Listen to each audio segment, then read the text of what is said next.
Bum Bum Bum, revolucija во етерот. 104,2 е вашата фреквенција. Добро утро за слушателите на најслушаното радио во Куманово, Радио Бум. Ова емисија, како што спомнавте, е дел од проектот за подобро ментално здравје на младите, кој го спроведува Сдруженијето Доверба Куманово со поддршка на МИМ преку проектот Писменост за вести и дигитална писменост, справување со лажни вести. Ние пуштивме неколку анкети кои што се определени за родителите, за наставниците и за учениците. Дел од тие анкети и секој може да одговори, секој кој што се чувствува дека може да даде свој придонес за оваа тема, може да одговори на Facebook страната на Доверба Куманово Сдружение, а јас вас ве поканувам да се јавите доколку се најдете засегнати, бидејќи оваа е тема која што е доста интересна и доста е популарна во последно време, како да се справиме со лажните вести, како е влијанието на социјалните мрежи врз менталното здравје на младите, и ве поканувам да се јавите доколку имате какви било прашања за нашиот гостин на телефонскиот број 031 422 224. Уште еднаш 031 422 224. Господине Адамчевски, сметате ли дека медиумите, особено социјалните мрежи, преку пласирање на одредени содржини можат негативно да влијаат врз менталното здравје на учениците? Секако, тоа ние сме сведоци на такви работи, на појави, да влијанието на медиумите врз менталното здравје на децата доволно се полеа содржините што струјат низ социјалните мрежи и низ интернет медиумите, и да се види дека тоа влијание е огромно, а особено што децата денес подлегнуваат со своите паметни телефони, со своите умни телефони, подлегнуваат и практично не се одвојуваат од нив, и нормално кој ќе помине некоја вест која што може да наштети на нивното ментално здравје, тие можат да се покажат и последици врз нив. Во претходната емисија, која што исто така имавме на оваа тема, зборувавте за пример како се исмејувало со фотографија одреден мало дете, малолетно. Можеме да кажеме две примери повторно, доколку нашите читатели кои што не го слушнале, значи стануваше збор за една престрка до нашиот совет за етика која што дојде од правобранителот на Република Македонија, и беа објавени 4 текста во портали, и со фотографии Кристојано Роналдо е од шутка, фотографијата што е изнасна на Македонија, па и други наслови беа пак во таа смисла на посмев кон ова дете. Меѓутоа тука вина беше објавена негова фотографија на порталите, значи вина има некој што се работи со ученичка книжка, некој ја дал ученичката книжка, дали наставниците, значи требало да водат сметка како таа ученичка книжка со фотографијата доспеала во јавноста. И можеме да замислиме како се чувствувало тоа дете кога било подврнето на посмев во јавноста, и донесовме одлука дека овие медиуми го нарушиле кодексот на новинарите, значи нарушили приватноста на тоа дете. Постојат такви, да кажеме, и групи кои што самите се членови, учениците, особено средношколците, во последно време се намалува таа возрастна граница, дури членуваат ученици од четврто одделение, сите оние кои што имаат Facebook. Ќе дојдеме до тие прашања, бидејќи такви се прашањата и какви се размислувањата на родителите и наставниците, кој се треба да користи Facebook и како да го користи, да ја користи оваа социјална мрежа. Повторно ги поканувам гледачите да се јават на 031 422 224. До вас прашање: треба ли да се пласираат медиумски емисии во кои стручни лица, еве како вие што сте стручен од одредена област, меѓутоа и психолози, социолози, педагози, ќе ги појаснат причините, последиците, начините за справување со менталното здравје за учениците? Секако, мислам, тоа е една од најнеопходните работи за пласирањето на медиумски емисии, затоа што сега имаме едно современо ново време каде што вестите, каде што настаните се пренесуваат во миг, не зборувам за секунди, во еден миг може да дојде до илјадници малолетници или слушатели или гледачи, зависи за што се работи. Така што се наметнува потреба од медиумска писменост, значи да се описменуваат младите, да се описменуваат и родителите, да се описменуваат, за да може преку овакви медиумски емисии да se naučiti da razlikuvati što je štetno, što ne je štetno, što je vjerodostojno, što ne je vjerodostojno. Так. Треба ли да се развие медиумска писменост за секоја тема која се пласира во медиумите на социјалните мрежи? Тука се мисли, значи, за сите оние кои што може да ги повредат на каков било начин чувствата на најранливите, тоа се секако млади лица, па тука имаме исто лица со инвалидитет, лица со попреченост, лица припадници на маргинализирани групи. Јас не би рекол дека за секоја тема треба, меѓутоа треба да се стават основите на медиумската писменост. Значи, која ќе дојде еден слушател или едно младо дете, која ќе дојде во судир со еден настан, да знае да оцени барем на основно ниво да оцени дали е тоа лажно, дали тоа не е лажно, дали е штетно, не ли е штетно. И за тоа треба да се почнува дури со практични помагали, со практични подготвени тематски вечериче учебници или што, треба да се почне уште од градинката преку игри, како што ги учат сега, преку игри, децата да почнат да спознаваат дека утре други ден ќе се соочат со некаков со телефони, може да се соочат со некој штетен изблик од тој медиум, а преку образованието кој ќе се надградат во основното, па и во средното понатаму, тие многу лесно ќе знаат да разликуваат што е штетно, што не е штетно.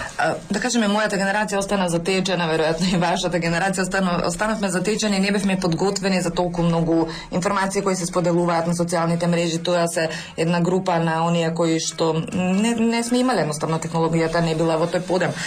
Кои вештини за медиумската писменост? Ова е едно од прашањата кои што секако ќе бидат пласирани се веќе вметнати во самата анкета за родителите. Кои вештини за медиумска писменост се сметаат за најважни? Технички вештини потребни за пристап и користење на медиуми, анализи, критичко размислување во однос на медиумски содржини, креирање на сопствени медиумски содржини и пораки, или се подеднакво и некои други, доколку имаат одредени предлози, исто така може да се вметнат. Вака, вие се многу помлади од мене, така што вашата генерација се соочи со овие предизвици, а мојата генерација, за жал, тоа е веќе индивидуален приот е кон овие медиуми, но тоа што го кажате за вештините, мислам дека треба се подеднакво е важно. Се е подеднакво важно. И техничките вештини потребни за пристап и користење на медиумите, и анализите и критичкото размислување во однос на медиумски содржини, потоа и креирање на сопствени медиумски содржини и пораки. Значи, човекот или младиот детето утре други ден ќе се соочи дека еве може и сега дури се забележале дека на YouTube има млади американци кои што заработувале $1,000,000 годишно. Што не во Македонија? Нели вчера сподели УЈП дека и во Македонија дечко малолетник од 15 години. Не, тоа е друга работа. Не сакам да кажам, овие преку медиуми на YouTube мало дете од 6 години и кажа како играчки игра со игри, овоно, значи можат и нашите да се научат да креираат сопствени медиуми, содржини пораки, значи не само негативни, значи покрај некој што го кажа примеров е позитивен, меѓутоа некој може, зависи од поединецот, може да пласира и штетни пораки. Едно од прашањата кое што навистина многу ќе ги засега родителите, секако и оние кои што се грижат за нив, е што најмногу се гледа на телевизија. Сега во последно време па и младите послабо гледаат телевизија, повеќе следат нели се со главите во своите телефони. Така да тоа играни филмови, емисии за деца, документарни емисии, музички, теленовели, спорт, реклами, реалити шоа, сето тоа може на одредени начини, секако дека моравме да ги вметнеме, се пласираат. Јас можам на мојот личен пример, има внуци кои што седниот е 3,5 години, другите се 11 и 14. Тој што е 14 и таа што е 11 не се одвојуваат од својот телефон, нонстоп гледаат во него. Таа се занимава, да речеме, со хип-хоп, па гледа како емисии такви игри, како игра што играат. Тој се занимава со некакви игри компјутерски, јас не се разбирам какви се.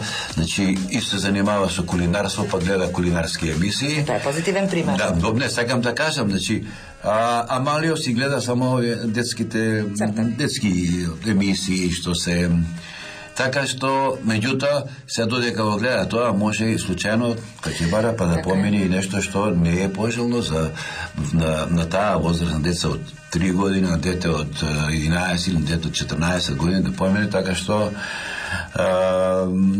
децава треба да ги навикнуваме да гледаат она што е навистина е квалитетно и така што еве да речеме може ова што ги набројавте, може би емисии треба да гледаат за деца, треба документарни емисии, и треба и музички емисии, треба спорт да се гледа. Мислам, тоа она што е прилагодено за возраста, според возраста, така и треба да се гледаат и тие делови од, а не седнала бабата гледа нека турска серија или не знам друго и внучката во скоти се, и внучката ја поставете, а внучката или дајте време преку денот па и таа да гледа нешто што е прилагодено на незината возраст. Така.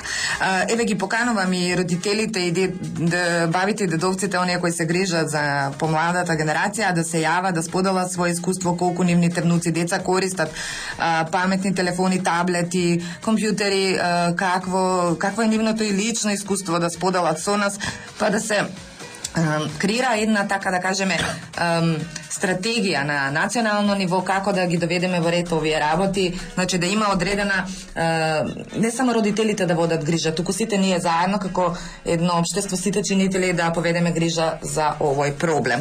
Ве поканувам да се јавите на 031-422-224 на емисијата која се спроведува во рамки на проектот за подобро ментално здравје на младите кој го спроведува Сдруженијето Доверба Куманово со поддршка на МИМ преку проектот Писменост за вести и дигитална писменост, правување со лажни вести.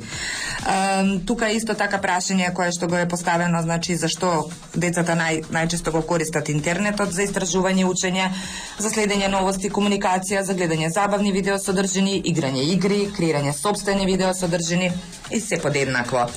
Тоа мислам дека го опфативме од прилика. Да, во претходното прашање тоа беше опфатено, но родителите сепак мислам кога ќе исполнуваат оваа анкета, тие сами ќе можат да кажат зашто нивните деца или внуци, да речеме, ги користат медиумите. Тие најдобро знаат што ги користат.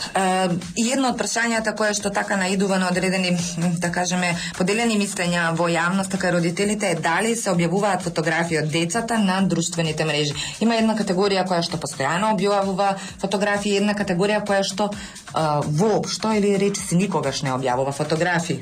Не знам сега. Јас личниот мој пријат дека деца од фотографии од деца не сме да се објавуваат, поготово фотографии од плажи каде што се разголени дечињата.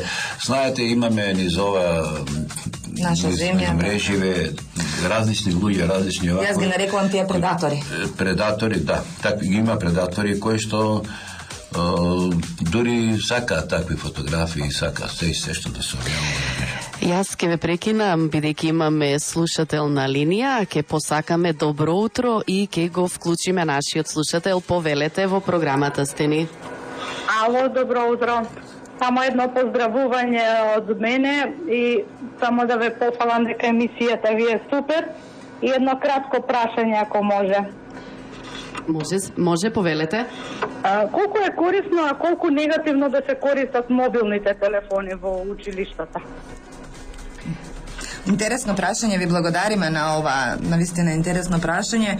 Тука може од два аспекти, така ли господине Адамчевски да се следи? Вака сега, имаме различни примери. Некаде во светот има училиште каде што навлезот им ги собираат мобилни телефони. Влегуваат во училиште и навлезат во сандачи ги става. Секој ученик ги става својот мобилен телефон и им се даваат телефоните на излегување кога заминуваат во училиште. Затоа што јас лично сметам, мој личен став е дека не треба да им се дозволува мобилни телефони на децата да ги носат на училиште. Меѓутоа, знаете што сега ова современо време не е како јас кога бев дете, па ние растевме на улица и никој не водеше грижа за нас. Сега има родители кои што може да замислите, има сега дигитални часовници и дигиталниот часовник преку телефонот можеш да го контролираш движењето на детето. Што е добро. Тоа е добро. Ама во сегашно време е добро, меѓутоа јас тоа лошо зборува за општеството, дека треба да водиш грижа каде одело детето, па се дете во градинка што оди, часовник ќе му даеш, па кај може да оди во градинка, се знае наставниците, учителите во градинка дека нема да го пуштат надвор.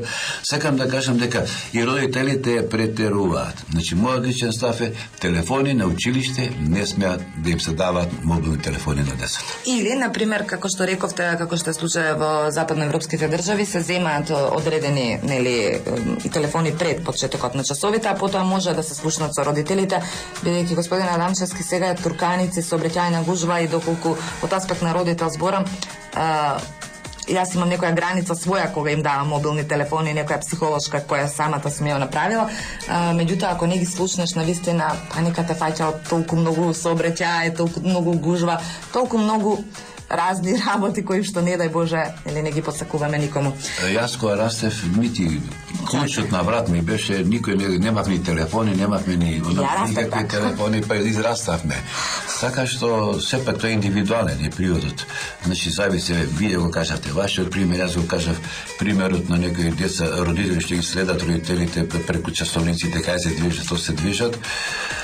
А мојот став е тој, да не им се дават. Уште еднаш ги поканувам да се јават сите оние кои што имаат какво било прашање поврзано со оваа тема. Господинот Адамчевски е стручен во својата област, долго време работи во медиумите, член е председател на комисијата за жалби од Советот за етика, онаму каде што доста често може да се шири говор на омраза и нешто што може да ги повреди младите. Уште еднаш телефонскиот број 031 422 Каде треба да учат, еве сега малку постручни прашања, каде треба да учат децата за медиумската писменост? Во семејството, во училиштето, во училишни активности некои, во медиумите или сите заедно да работат на оваа тематика? Значи вака, вие ги веќе ги набројате. Во семејството тешко може да учат затоа што прво треба да се описменат родителите медиумски. Ако родителот не е описменет медиумски, тогаш Ние во ТВ од режија дека имаме гледач, ке мора да се исклучи гледачот. Продолжуваме, собитувајте се постојано. Во семејството не може да се родителите треба да се описменети медиумски. Значи, во училиштето. Реков и преска. Треба од градинка да се почне преку игри, преку прикази, преку активности различни од градинка, дете треба да се соочува дека од телефонот дома што го игра со детски игри, дека може нешто да му наштети и на менталното здравје и нему лично може да му наштети. Потоа како ќе расте во училиштето, во основното училиште треба да има програми, па потоа во средно училиште исто така да се надградува и веќе кој ќе стане полнолетен да може да разликува, да биде доволно медиумски писмен, да разликува што е штетно, што не е штетно за него. Еве, и едно прашање и до гледачите, генерално и до вас, значи, што најмногу ве загрижува врска со влијанието што го имаат социјалните мрежи врз децата? Како може да влијаат, во смисла, се пренесува, често сме сведоци, тоа и вие сигурно сте разгледувале, се пренесува насилство во медиумите, не зборам за вестите, сепак мора да напоменеме дека вестите се на 12 години, не може да гледа дете. Сексуализацијата, ги спомнавме примерот со предаторите, стереотипите, па се навредува одредена група, се дискриминира. Како тоа може да влијае врз креирање на сликата за самиот него и за неговото влијание кое што тоа дете како една здрава личност треба да го пружи на општеството. И колку тоа отприлike време треба да поминуваме и пред паметни телефони, и пред екрани генерално. Јас лично паметниот телефон мој го отворам во 17 часот попладне, 16-17, преку ден воопшто не го користам, евентуално кога некој ми позвони, само да одговорам, го користам како обичен телефон. Така што мислам дека и млади, сега не можеме ние на сила да им ги трнеме. Кога едно дете од 3 години пишти и вришти, дај ми го телефонот за да може, за треба да јаде, да го нараниш. А сега мајкиве така ги ранат, ќе им го даде мобилниот телефон и детето зјапа мобилниот телефон и таа го рани. Така што многу е тоа е индивидуално. Треба да се води сметка дека претераното користење на мобилните телефони е штетно врз детето. Штетно е врз неговата психа. Мора детето да го оставиме повеќе да се занимава со игри, редење коцки или логички игри, некои психолошки игри, други. Сето тоа, реков, значи може и прво во семејството, а може и во градинки и понатаму да... Така да се. Еве, и едно тоа што спреска спомнав, дека која е границата? И е ведно прашање до гледачите, ве поканувам да се јавите на телефонскиот број на Радио Бум 031-422-224. Кое, според ваше мислење, детето треба да го добие својот прв мобилен телефон? Рековме, примери има и од 3 години, од годинка дена јас сум видела лично како им дават мобилни телефони. Дали тоа треба да биде пред 5-та година, помеѓу 5-та и 6-та, 7-та и 9-та, 10-та и 12-та, 13-та и 15-та и по 15-та? Мислам дека ова последно е малку ригорозно. Не, знаете што, јас мислам дека вие рековте ригорозно е, меѓутоа треба да ги има после 15-та година. Личен, зборувам за личен телефон. Зборувам за личен телефон, не телефонот од родителот или од постарата сестра или од братчето повозрасно да го добие. За личниот телефон зборувам после 15 години, а инаку нема потреба да им се купуваат телефони на деца од 7 одделение или од 6 години. Имаме ставено пред 5-та година, тоа се градинка. Не, никако. Личен телефон на дете пред 5 години никако.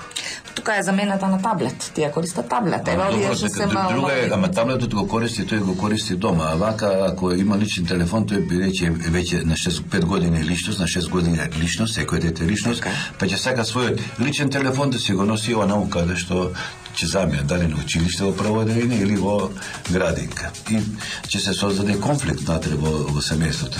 Затоа сметам дека личниот телефони треба после 15 години да им се купуваат. Еве, родители, ве покануваме да се јавите во оваа емисија на 031-422-224. Баби, дедовци, сите оние кои што се загрижени за оваа тема, за она што го окупира нашите деца, нашите млади. Мора да напоменам дека емисијата се спроведува во рамки на проектот на Сдруженијето Доверба за подобро ментално здравје на младите, кој го спроведува Кумановското здружение Доверба со поддршка на МИМ преку проектот Писменост за вести и дигитална писменост, справување со лажни вести. Рековме дека е многу потребна медиумска едукација, се сложивме на оваа тема. Кој треба да ги едуцира децата за медиумската писменост? Медиумските работници, се мисли на новинари, експерти за медиуми, наставници, професори, учители. Потоа дали треба да тоа да биде во рамки на семејството или се заедно? Значи, општиот одговор е се заедно. Значи, за да може да се едуцира децата да медиумски писмени да бидат, треба да бидат едуцирани и наставниците, и професорите, и учителите. И тие треба да бидат едуцирани. Ако тие не се едуцирали, се разбере, ако не се едуцирали во меѓувреме, меѓутоа прво треба да се почне едукација нивна и мислам дека еве и сега и Македонскиот институт за медиуми пред години имаше проекти за едуцирање на наставниците. На медиумска писменост, па потоа наставниците ги едуцира. Така, имаме гледач, ние во од режијата, повелете со вашето прашање. Добро утро. Ало. Добро утро, повелете. Ало. Да, ве слушаме, во програма сте. Повелете, господја. Во програма сте. Ало. Ве слушаме, господја, во програма сте. Ало. Ало, се слушаме ли, повелете? Добар ден. Добар ден, повелете, во програмата сте. Се јавувам во врска со овие мобилни телефони. Мислам, колку си имам слушнато, дека денеска може да се направи Facebook за децата според нивните години што се напишани и тие имаат ограничен доступ што може да има, како приступ може да имаат на нивните телефони, на нивните страни. Инаку, мобилните телефони се користат, се користи, но многу ги употребуваме.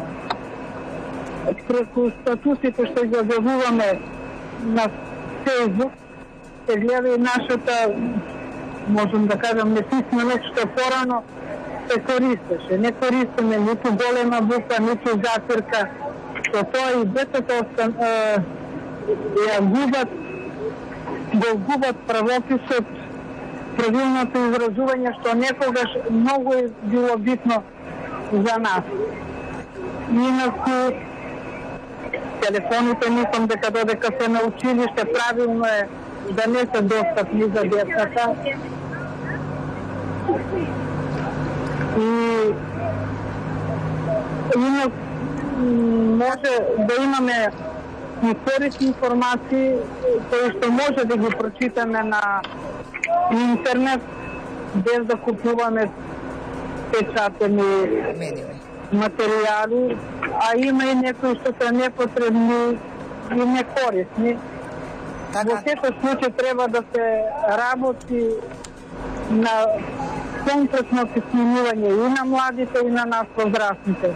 Како и што треба да користиме. Така е, мора да напоменеме дека сите недоволно сме едуцирани. Ви благодарам на вистина интересни прашања. И ви благодарам што ја споменавте она што пријатно и ви благодарам што ја следите со внимание оваа емисија и на вистина е доста убаво споменавте и една тема за правописни грешки. Веројатно ќе викнеме некој, тоа не инспирира да викнеме некој професор по македонски јазик да видиме какво е влијанието на описменувањето на децата. Од друга страна, господјата што се јави кажа дека има на Facebook одредена возрастна граница. Да, има одредена граница, меѓутоа таа може да се прескокне и лично сум била сведок кога се прескокнувала од одредени мали деца, родени да кажеме 2010, а пишува на Facebook страната дека има 20 години. Кога ќе ја видите сликата, тоа ви е јасно дека станува збор за 10 годишно. Да, ми не мора своја слика да стави, става други, меѓутоа тоа си ти е Тоа е формална заштита, да кажеме, ете, еден протокол, меѓутоа никој не може тоа, не може да му забрани едноставно да... Посебно слушателката овој дел што го нагласи за писменоста, за нема правилно изразување децата. Може, зашто? Затоа па тие само слушаат, тие не зборуваат, тие не водат диалог. Значи, како водиш диалог со некој, ти ќе научиш дека треба да се зборува, да се разговара. А ако гледаш само телефонот, ти воопшто не зборуваш, ти нема да знаеш да зборуваш. И тука е проблемот, и тука треба апел до родителите да ги тргнат телефоните, да разговараат повеќе со своите деца, за да нивните деца знаат утре да се изразуваат, за да може да разговараат со нив, а не само да ги дадат телефоните, да бидат на рајат родителите и ајде сега дето како ќе се научи да зборува или како ќе се научи да пише, па ракописа се видели вие какви ракописи има децата, све полоши и полоши. А да не зборуваме за правилно пишување. За случување. Што го имавме како е. Ја ќе ви кажам, тие полесно се изразуваат на англиски, бидејќи на англиски им се тие инглите што ги гледаат, полесно се изразуваат на англиски подобро отколку на македонски јазик, за жал. Така е. Оваа тема е неисцрпна. Значи, ние тука ја презентиравме анкетата што е понудена и што еве ги поканувам гледачите да го отворат, да ја отворат Facebook страната. Секако дека мора да ја правиме оваа анкета и на Facebook, бидејќи социјалните мрежи колку што од една страна можат негативно да влијаат, може да користат и за одредени добри работи, како што кажа и нашите гледачи, нашите слушатели кои што еве кои посочија дека може да скористат и за истражување и сака да се едуцираат и одредени има и позитивни примери, ќе зборуваме во наредните емисии. Тука некаде мора да ја превршиме. Уште еднаш да напоменеме дека оваа емисија во Радио Бум во рамки на проектот се спроведува во рамки на проектот за подобро ментално здравје на младите, кој го спроведува Сдруженијето Доверба Куманово со поддршка на МИМ преку проектот Писменост за вести и дигитална писменост, справување со лажните вести. Ви благодарам, господине Адамчевски, веќе втор пат ни гостувате. Секако ќе ве останува отворена поканата, бидејќи експерт сте за медиуми, за она што се пласира на медиумите, она што веројатно разговарате и во советот и со останатите колеги, какви се влијанијата, се размислува на оваа тема. Ќе биде задоволство. Благодарам за поканата до сега. Се надевам дека и во иднина ќе имам задоволство да учествувам на брановите на вашето радио. Ви благодарам, почитувани слушатели, останете и понатаму со програмата на Радио Бум. Ова емисија е поддржана преку проектот Писменост за вести и дигитална писменост, справување со лажните вести што го спроведуваат Македонскиот институт за медиуми, Институтот за комуникацијски студии и Институтот за медиуми и различности од Лондон, со финансиска поддршка од Европската унија. Содржините во емисијата се единствена одговорност на авторот и на Доверба Куманово и во никој случај не може да се смета дека ги одразуваат ставовите на Европската унија.